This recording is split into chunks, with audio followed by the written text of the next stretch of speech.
today I'm sitting in the barn with Sky Epperson, and I met Sky through, I was looking for a horse for my daughter, and we came and bought a horse off Sky that he had, and after talking to him for a while, I realized that he was a Mustang gentler, and to be honest with you, I'm getting ready to adopt a Mustang. If you've seen some of my videos, I'm adopting the Mustang named Blaze off of him, and I'm getting really excited about that. And I just want to take this time to sit down and talk to Sky. He's starting a Mustang Adoption Academy, and I just wanted to sit down here and talk to him about it. And I thought I'd start off with Sky, just tell us a little bit about yourself and how you got started in the horses and everything. And so I was actually kind of what you would consider a late bloomer for the horses. You know, a lot of guys that do what I do, I guess, they grew up with horses, but I actually was one of those guys that grew up without a pet even. So I was about 35 years old before I actually got my first horse. And that was more because of my father wanted a riding buddy. Him and I have a brother that's about 20 years younger than me. They had horses, and so what I will tell you is don't ever take my father's advice for your first horse. But the blessing out of that was that horse had some issues, not that were all human-caused issues, which is the case 99% of the time. And so that put me on the fast track of learning about how the horse brain works, and yeah, just got me fascinated with making horses better. Yep. So I guess that's kind of how you got into horse training then. Yes, sir. Yes, sir. Yeah, and then like I said, that had been about 20 years ago, and then we have a herd of 10 horses now of our own, and 2 wild burros. And so it's kind of evolved, and most of those horses we've raised from ourselves here, but we've got a Mustang out there, and then we have a few of those again problem childs that we've picked up along the way that have turned into really good horses. So I guess the question that everybody's wanting to know is why Mustangs? Well, so I got introduced to Mustangs a few years ago. I stumbled upon these crazy guys. Some of you may have seen it, Unbranded, the film. Yeah, I've seen it. And these guys, they grabbed some Mustangs in February of one year, and in April of that year, these were untouched Mustangs that they grabbed, and in April of that year, they took off on an epic journey from the border of Mexico to our northern border in Canada.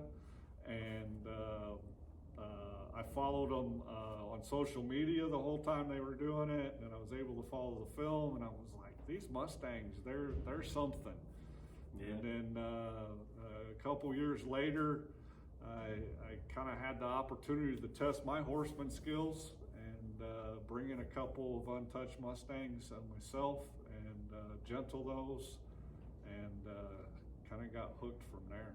So why don't you tell us a little bit, how did you get involved in Mustangs? I know you said you got Mustangs, but how did that come about?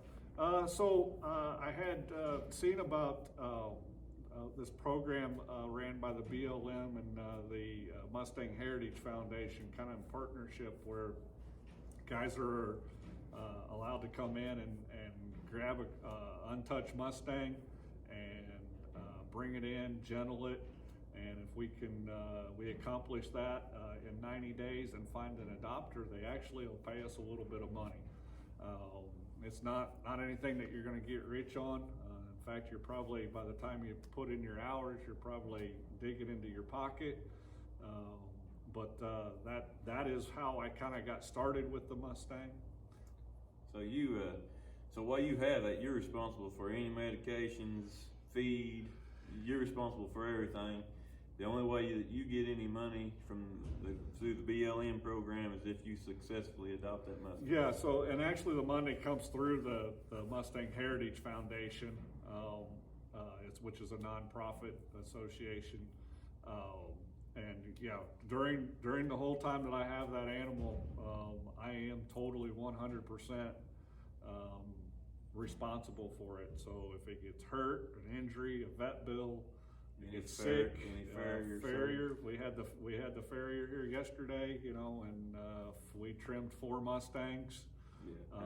First trims, you know, and well, you know, farrier bills that Oh, accumulates pretty quick. Farriers don't get cheap, and just like, you know, Blaze, the Mustang I'm adopting, you know, I'm just paying $125. Right. And I know that don't cover everything for sure. Right. So, Yeah, and that 125 goes to the BLM. yeah, it don't go to you. It doesn't go to me.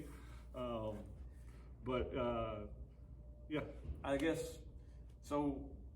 You know, that's kind of how you got involved, but there's obviously some other moments in life that kind of connected you to the Mustangs.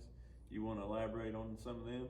Yeah, so I mean, one of the things that I like to tell about is really what cemented me with Mustangs, and one of the 2 Mustangs that I brought in, the very first 2, I brought them in at the same time, was a horse by the name of Specs, and Specs just was one of those horses that, well, first of all, he was a 15-year-old, big, almost 17 hands, not what you think of when you think of Mustang. I mean, he was big, bulky, appy looking, and kind of intimidating. You think that he had been out on the range for 12 years as a stallion. And actually, when my eye kept going to him when I went to the facility to pick up, and I was kind of like, that's the best horse flesh here. Yeah. But I called 3 people that I kind of trust.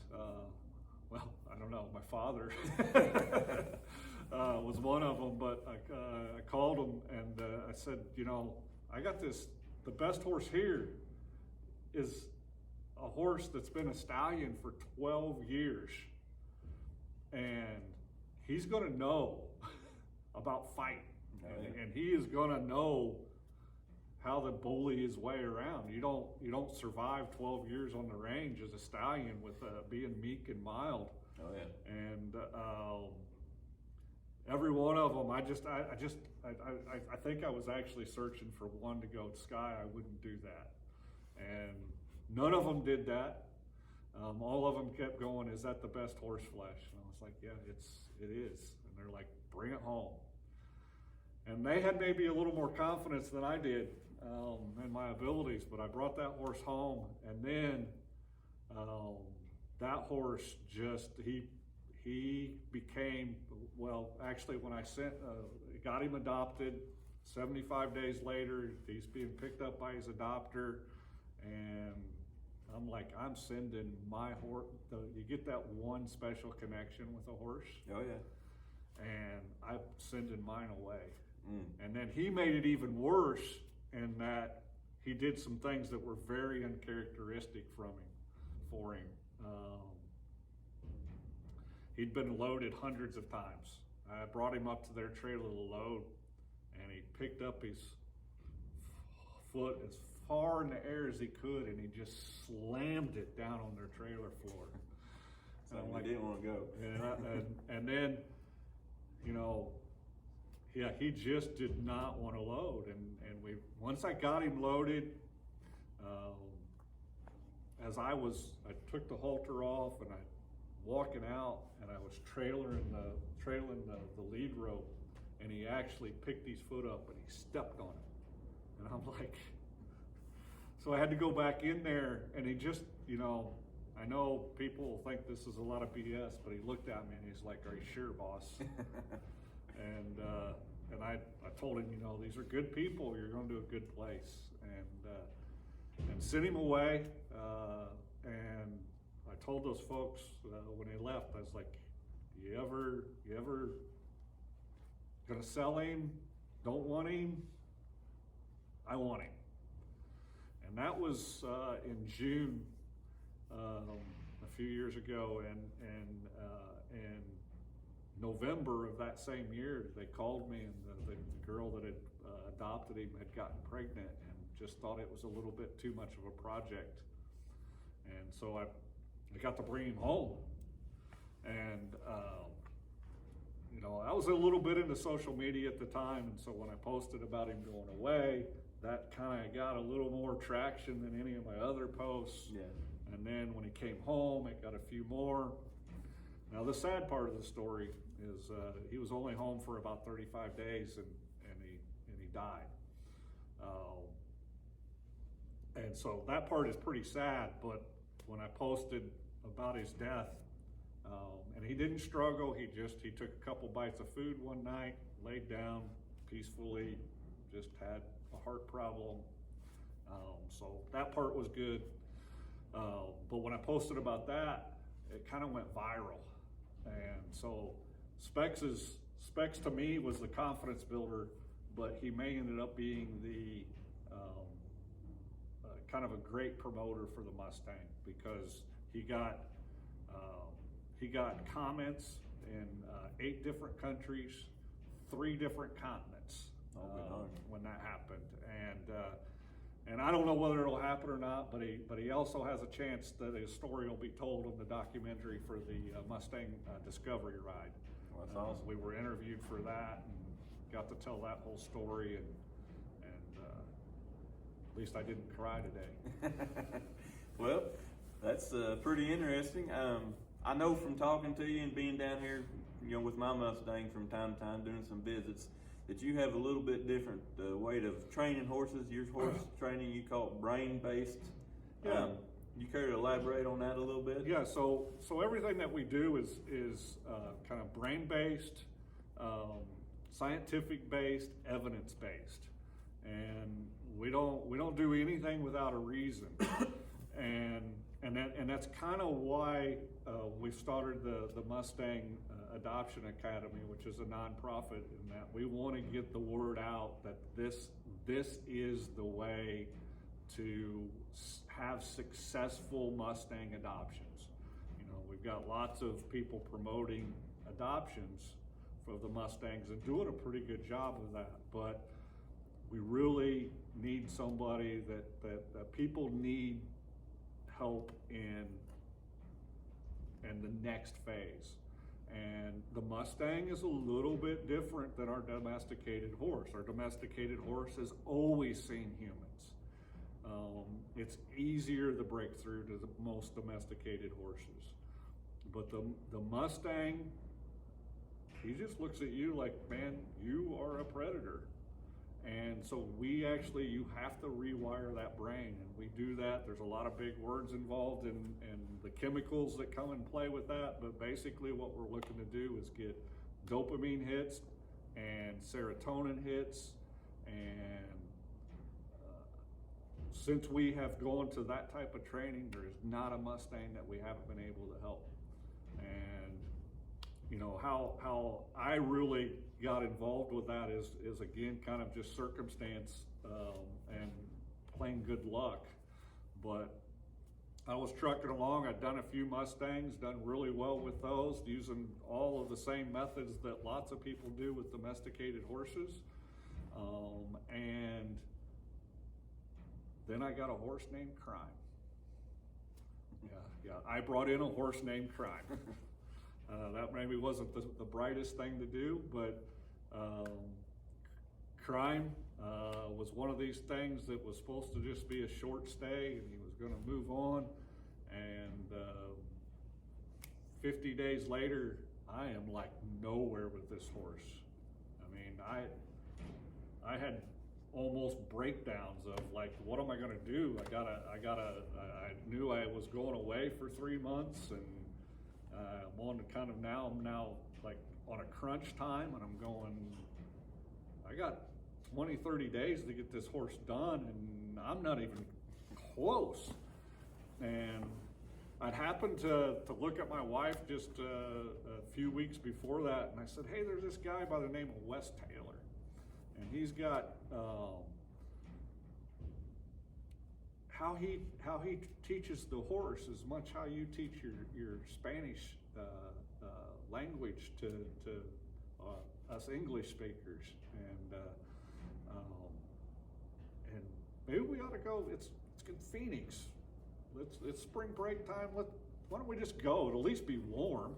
Yeah. And so we signed up with it, I kind of mainly because it was going to be warm. Yeah. But I got down there, worked with West a little bit, and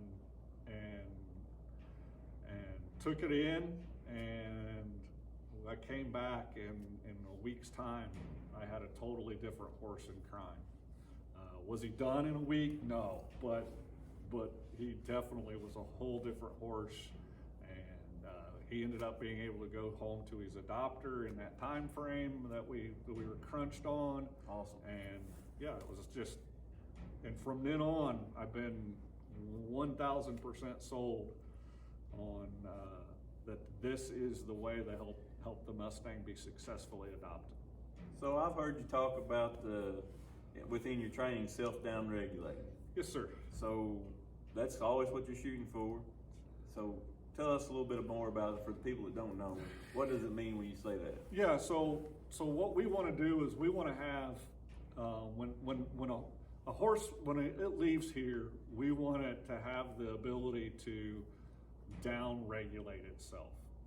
And so, you know, we've all seen that horse that's flighty, and when he gets spooked, he's gonna run off, or he's gonna take 12 steps sideways.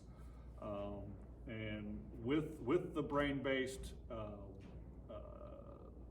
training that we use, this horse, when he sees something new or something spooky, the goal is that he's going to maybe look up and go, oh, wait, what's that? And then he's going to just come back down, and he's going to wait for the direction from the human.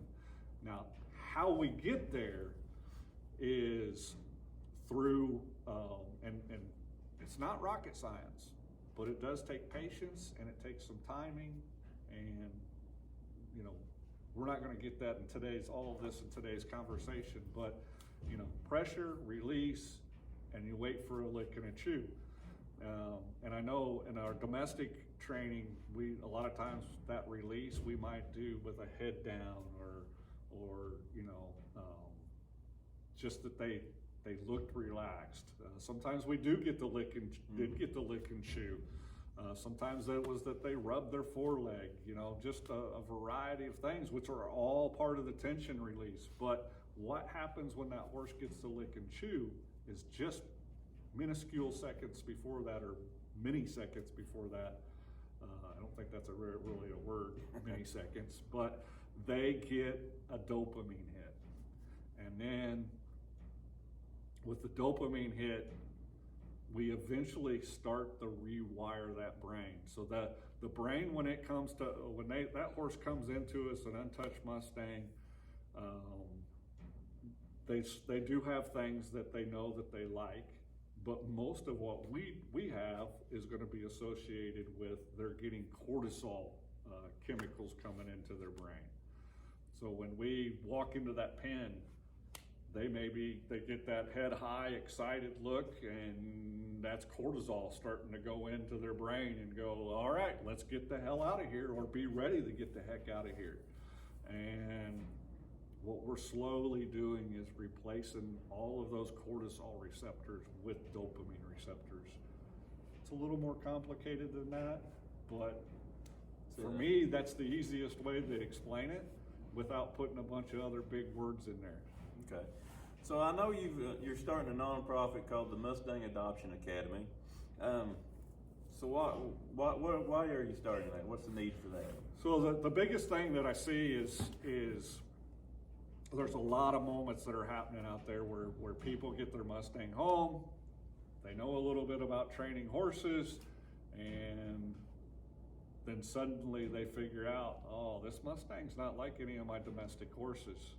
And a multitude of bad things can happen at that point in time. One is if they don't, they can get hurt. The horse can get hurt. The worst is the horse can end up in the kill pen.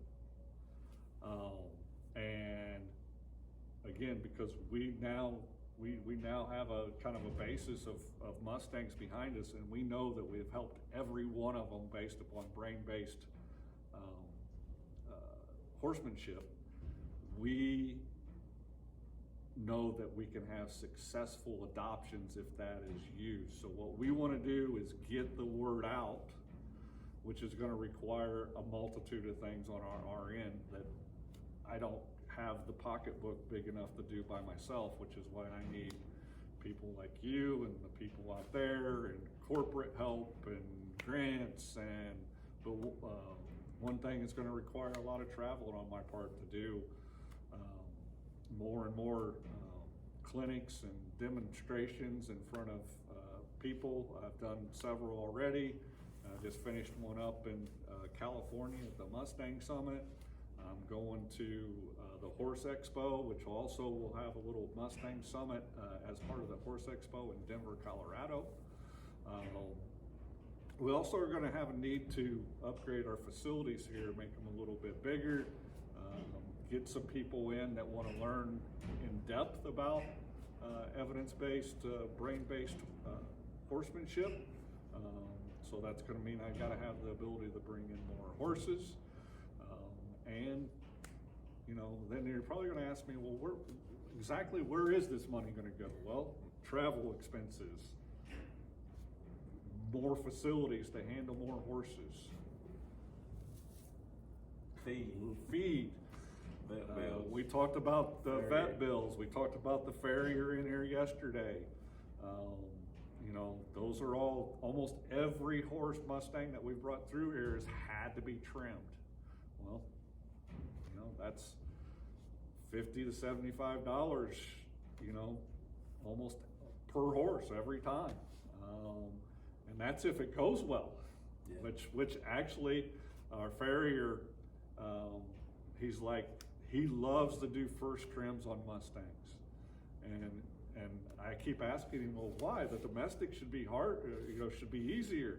He's like, Sky, whatever you're doing, it works, because I come in here, every Mustang has been easier than any of the first trims that I've done on domestic horses.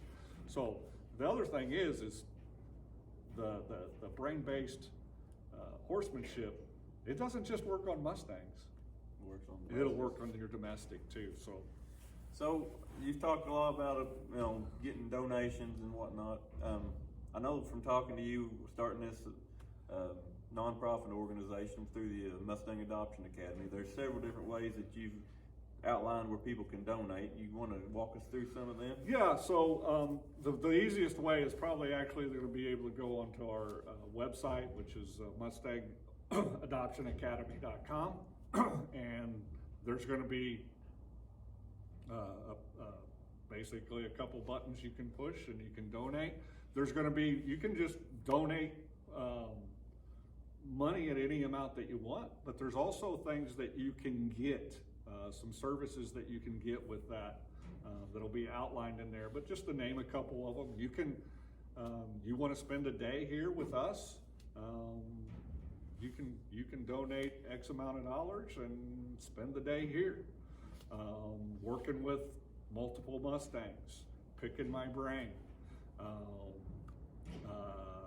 There's another simple button you can push and pay a little bit of money, and you want to have a 15-minute, half-hour phone call with me about an issue that you're having with your horse. We can discuss that and how our brain-based horsemanship can help you do that. So you'll learn, and then you'll be donating some money to help the Mustangs.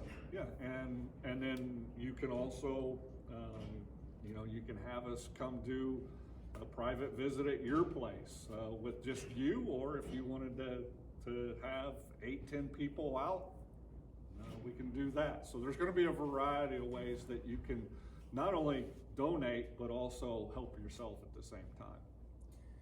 All right, well, one other thing that I've been wondering, and I know a little bit about it, but some of our viewers out there might not. Excuse me.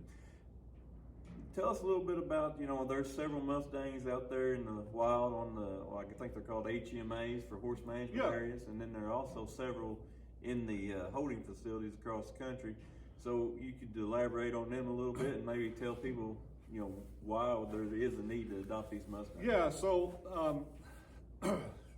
trying to make it short because it is a long story, but in the 70s, our federal government protected the Mustang. It can no longer be rounded up by private individuals or slaughtered, and it was probably something that needed to be done, because many of the Mustang was being depleted off of the range at a record pace, and they were being slaughtered for dog food. And lots of us don't necessarily want to see our horses, America's horse at that, slaughtered for dog food. But unfortunately, they didn't really give any guidance. They put this under the control of the Bureau of Land Management, BLM, and they didn't really put a lot of guidance, and there wasn't a lot of forethought in that they're protected. Now what is going to keep them in check population-wise? The Mustang doesn't really have a big predator other than us out on the range, and now us is taken out of the equation. So suddenly we had too many Mustangs by the time the 80s rolled around. And so in the 80s, the Bureau of Land Management, they did some studies, and they're like, all right, the range, which covers horse management areas in 11 western states, they could have a total of 26,000 Mustangs. Today, we have probably 82,000 Mustangs on the range. They have never been able to hit the 26,000. On top of that, in long-term holding facilities that you and I, our tax dollars, are paying for, there is another 62,000 Mustangs being in holding facilities. So that's kind of where the Bureau of Land Management and the Mustang Heritage Foundation and some other organizations have really come along and trying to get them adopted. It's how the TIPS trainer program that I'm part of, that we gentle the Mustangs, came about, where not everybody can, most people don't want an untouched Mustang, but we can come through and help gentle them, and that's something that we'll still do through our Mustang Adoption Academy. But our program needs to also help you after they're gentled too, and that's what it'll do.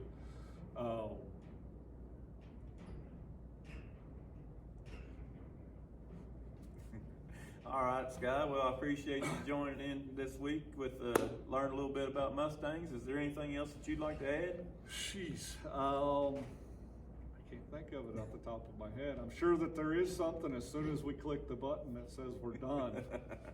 Well, there you have, folks. This is Sky Epperson. He's starting up the Mustang Adoption Academy, and if you want to learn more about him or Mustang adoptions, they can find you on Facebook at Sky Epperson, and also on Instagram at Indiana Horsepacker Sky. Yep. And what else? And then Mustang adoptionacademy.com.